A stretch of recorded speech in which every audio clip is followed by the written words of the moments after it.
Hola, quiero responder a una pregunta sobre la paz en los sistemas familiares, siguiendo un poco la dinámica de las constelaciones familiares. Muchas personas llegan a la consulta con un objetivo que sería encontrar la paz.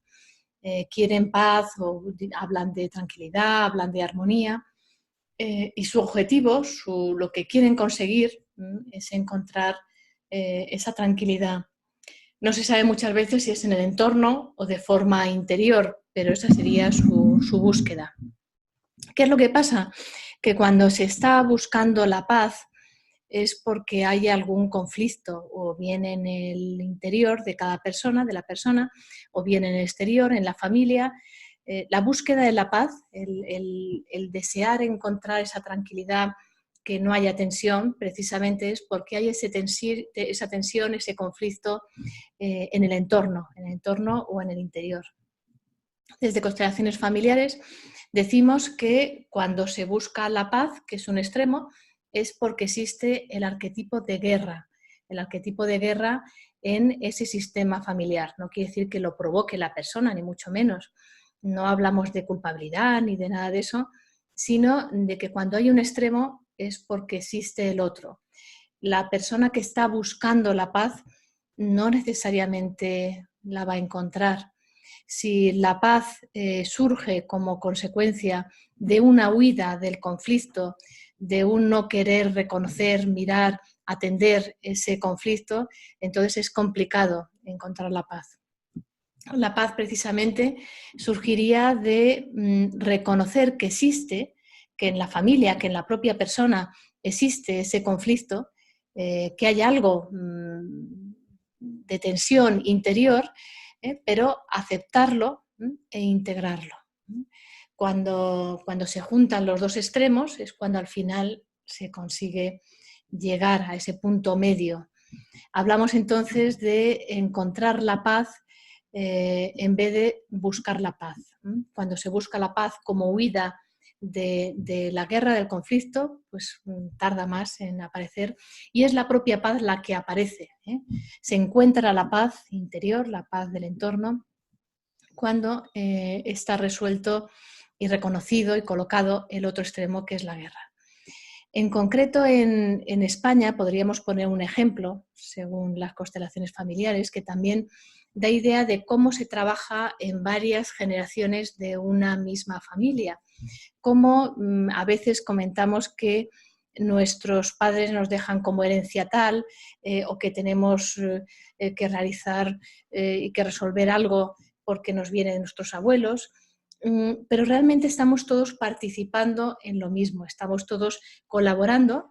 Es verdad que nos llegan cosas pendientes de colocar, igual que nos llegan los dones, las fortalezas conseguidos en el trabajo de cada generación, y al final todos, cada uno de la forma que puede, va haciendo un trabajo, va avanzando en algo que luego repercute en toda la familia.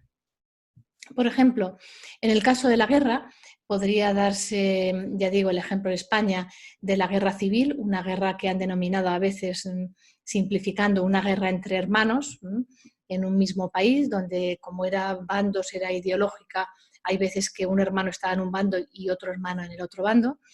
Ese era un ejemplo de conflicto, claro, un conflicto máximo donde se busca la supervivencia, donde lo que se quiere es sobrevivir, que no te maten, y a veces hay que matar para que no te maten.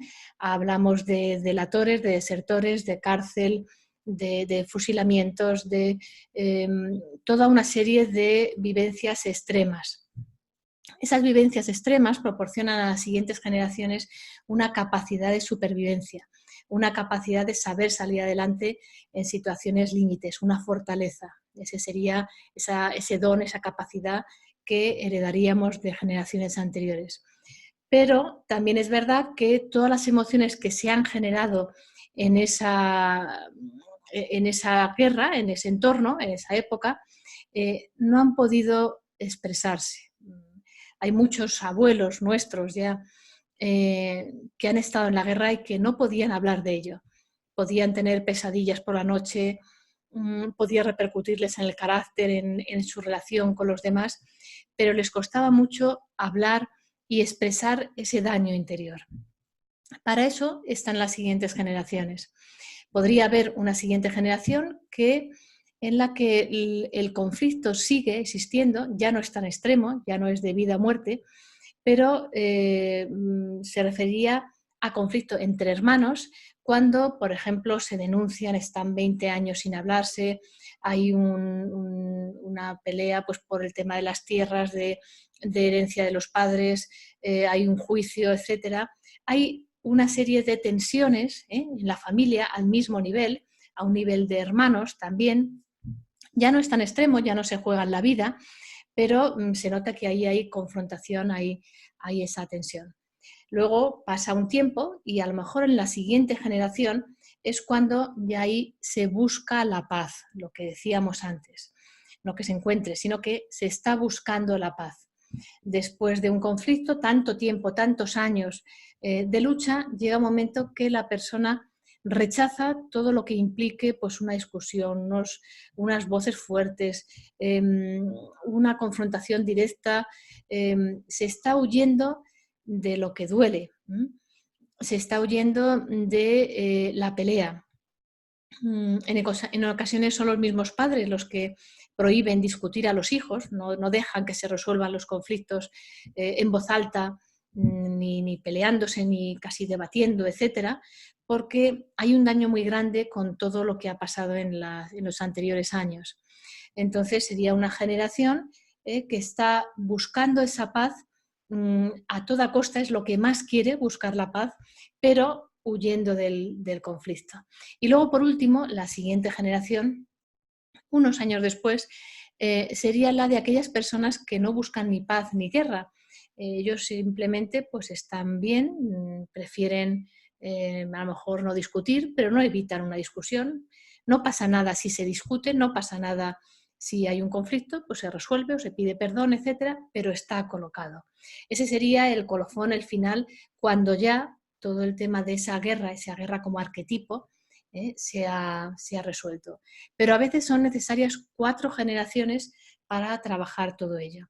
Y quizá para mí lo más importante es eso, que buscar la paz no significa estar más cerca, o sí, porque ya es un avance, pero no significa encontrar la paz. Buscar la paz tiene que ser, o encontrar la paz tiene que ser reconociendo la guerra, integrando la guerra, reconociendo la fuerza que tenemos cada uno y atreviéndonos a usarla, atreviéndonos a integrar nuestra propia fuerza en el día a día, en lo que hacemos, sin miedo a hacer daño a alguien.